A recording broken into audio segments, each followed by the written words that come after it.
Соло ТВ каналы соңку жаңылыктар менен тааныштырабыз.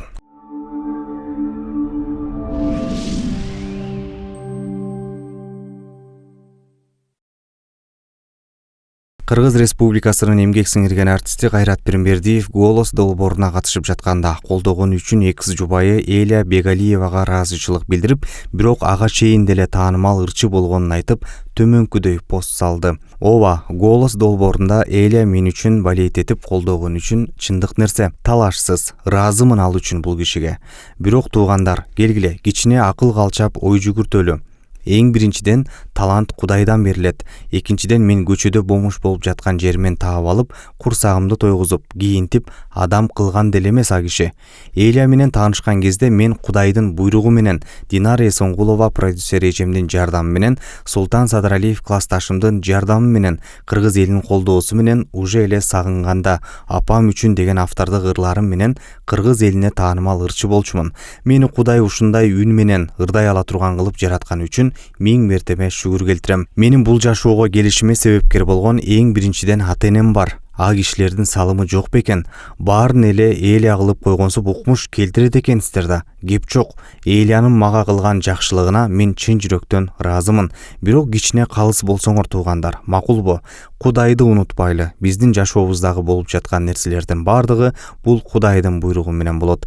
Эля Кудайдын буйругун аткарган киши менин жашоомдо. Ал эми биздин үй бүлөлүк мамиледе 11 жыл ичинде эмнелер болгонун сиздер билбей эле койгонуңуздар оң.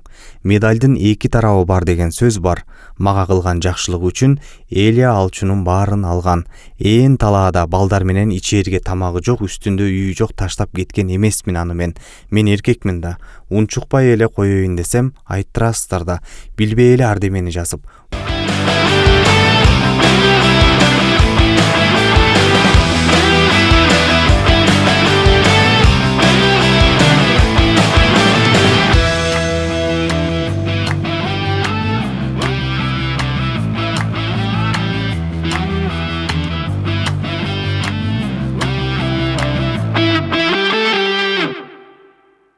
Урматтуу элим, эгер бир нерсеге оюбуз, сөзүбүз менен кийлигишкибиз келип атса, анда жок дегенде ой жүгүртүп, калыс ой айтканды үйрөнөлү биринчиден. Көңүл бурганыңыздарга рахмат деп жазган. Белгилей кетсек, ырчы Кайрат Пирмбердиев жубайы менен ажырашканын айтып, көп өтпөй башка кызга үйлөнгөнүн айтып, интернет баракчасына жарыялаган. Кыргызстанга таанымал казак ырчысы Биржан Байбол көл жээгинде жалгыз басып бараткан видео жүктөп, ысык көлүм, сен болдуң менен сырдашканым. Сен гана түшүнөсүң баарын деп жазып калтырган. Ырчынын бул видеосунун алдына ар кандай пикирлерди жазышкан жана алардын арасында көпчүлүгү ырчы Нурай Макулбекова турмушка чыгып жаткандан кийин Биржандын ичи ачышып жатканын жазып, аны колдоого алышкан. Эскерте кетсек, ырчы Биржан Байбол менен коңур үндүү Нурай Макулбекова дуэт ырдап, ошол кезден тартып экөөндө сүйүү мамилеси бар экенин айтышып, көрөрмандар экөөнүн мыкты түгөйлөр катары сыпаттап келишкен. Бирок бул кептер боюнча ырчылар эч кандай расмий билдирүү тараткан эмес.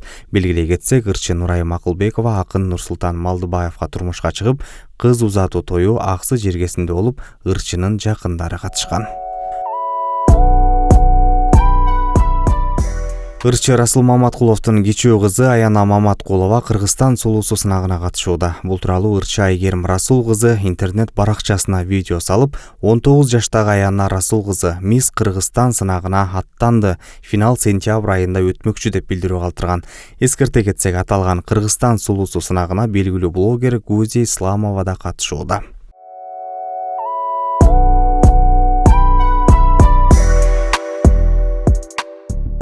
Таланттуу актерлор Арнис Кыдырмышев менен жубайы Альбина Имашеванын үй бүлөсү бир тасмага тартылып жатат. Бул тууралуу актерлор Instagram баракчасына видео салып, төмөнкүдөй пост жазып калтырган. Бүт үй бүлөбүз катышкан 2 жаш жаңы фильмин күзүндө көрө аласыздар. Эң кызыгы алдыда, күтө туруңуздар деп жазды. Белгилей кетсек, тасманы актер Алтынбек Казакбаев менен күйөө баласы Нуркул Адылбеков тартып жатат. Анда Альбина Имашева, Арнис Кыдырмышев жана кыздары роль жараткан. Кыргызстандык Султан Жумабек уулу Сары Челек көлүн сүзүп өттү. Маалыматка караганда 16 августта Жалал Абад облусундагы Кооз Сары Челек көлүндө Сары Челек биосфералык коругун сактоо багытталган уникалдуу спорттук иш-чара болуп өткөн. Султан Жумабек уулу Кыргызстан аэропорттору туунду ишканасы Асман Ойл компания ЖКсынын авиациялык коопсуздук кызматынын кызматкери. Саат 13:00 спортчу Сары Челектин түндүк жээгинен старт алып, 7,5 чакырым аралыкта 10-15 сантиметр келген толкун менен басып өтүп, 15:22 түштүк жээкке жеткен.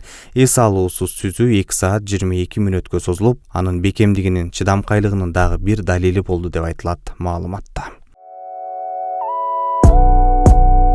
Президент Садыр Жапаров өзүнүн социалдык тармактагы баракчасына видео жүктөп, кыргызстандыктарды табиатты таза сактоого чакырды. Бүгүн дем алыш күн. Ысык көлдүн жээгин жөө кыдырып келдим. Болгону 1 километр жээгти видео тасмага тартып алдым. Өзүңүздөр көрүп тургандай 1 метр таза жер жок. Жээктин баары таштандыга толуп кеткен. Анысы аз келгенсип автомашиналар менен көлгө чейин кирип алышкан. Көлдүн жээгине 100 метрге чейин кирбеш керек деген эрежени билишпейт. Автомобилдерди жана ээлерин аларды уят кылбайын деп видеодон алып койдум. Бүгүн сен олтуруп таштанды таштап, чочко сарай кылып кеткен жерге эртең балаң, неберең келип отураарын эстен чыгарба. Ошолор келип сен таштап кеткен таштандыга олтурганда кандай абалда болорун элестет. Бул кайрылуум бир эле ысык көлдүн айланасына тиешелүү эмес. Бүткүл өлкө боюнча эс алуучу жайларга, жайлоолордо жашаган жарандарыбызга, жергиликтүү элдерге дегеле кыргызстандыктардын баарына тиешелүү деп жазган өлкө башчысы кайрылуусунда. Балыкчынын кире беришине жаңы арка тургузулуп, үстүнө ак кеме орнотулат. Бул тууралуу президенттик администрациядан билдирди. Маалыматка караганда, мындан сырткары толкун формасында жасалган фотозона курулуп, сүрөткө түшө турган жай болот. Шаарга кире бериштеги айланма жолдун ортосунда турган желек жаңыртылып, реконструкция болот. Ошол эле жерде балык саткандар бар болчу. Алар жол тыгын жаратып, коопсуздук сакталбай өздөрүнө деле оор эле. Мына ошол соода кылгандарды дагы көчүрүүгө атайын балык базары салынып жатыптыр. Ал жай ыгышында жылуу, жайында салкын болуп, соодагерлер үчүн да, кардарлар үчүн да ыңгайлуу болот экен. Балыкчынын кире беришине жаңы арка тургузулуп, үстүнө ак кеме орнотулат. Бул тууралуу президенттик администрациядан билдирди. Маалыматка караганда, мындан сырткары толкун формасында жасалган фотозона курулуп, сүрөткө түшө турган жай болот. Шаарга кире бериштеги айланма жолдун ортосунда турган желек жаңыртылып, реконструкция болот. Ошол эле жерде балык саткандар бар болчу. Алар жол тыгын жаратып, коопсуздук сакталбай өздөрүнө деле оор эле. Мына ошол соода кылгандарды дагы көчүрүүгө атайын балык базары салынып жатыптыр. Ал жай ыгышында жылуу, жайында салкын болуп, соодагерлер үчүн да, кардарлар үчүн да ыңгайлуу болот экен. Автобекетте заманбап деңгээлде курулуптур. 200дөн ашык такси, 10 чакты автобус үчүн токтоочу жай каралган. Унаа токтоочу жайга шлагбаум коюлуп, жүргүнчүлөрдүн лицензиясы бар таксилер гана тейлей турган болот. Шаарды аралап өткөн негизги трассанын боюндагы зым карагайлар алынып, ордуна гүлдөр отургузулуп, веложол менен тротуар салынып жатат. Мындан тышкары балыкчыда шаардык базар, тейлөө жана көңүл ачуу жайлардын, парктардын курулушу дагы жүрүп жатыптыр. Мына ушул долбоорлордун соңуна чыгуусу менен балыкчы шаары бир кыйла өзгөрүп көркүнө чыгат деп жазды ал. Жаштар арасында спорттук күрөш боюнча дүйнө чемпионатына Кыргызстандан 4 балбан катышаарын Дене тарбия жана спорт агенттигинен билдирди. Чемпионат Болгарияда бүгүн башталмакчы. Килемге өлкө атынан Залкарбек Табалдиев, Адилет Акылбеков, Айтеңир Максатов, Жаргалаң Будажапов чыгары белгилүү болду. Эркин күрөш боюнча улуттук курама команданын улук машыктыруучусу Алмазбек Аскаровду жетектеп барган.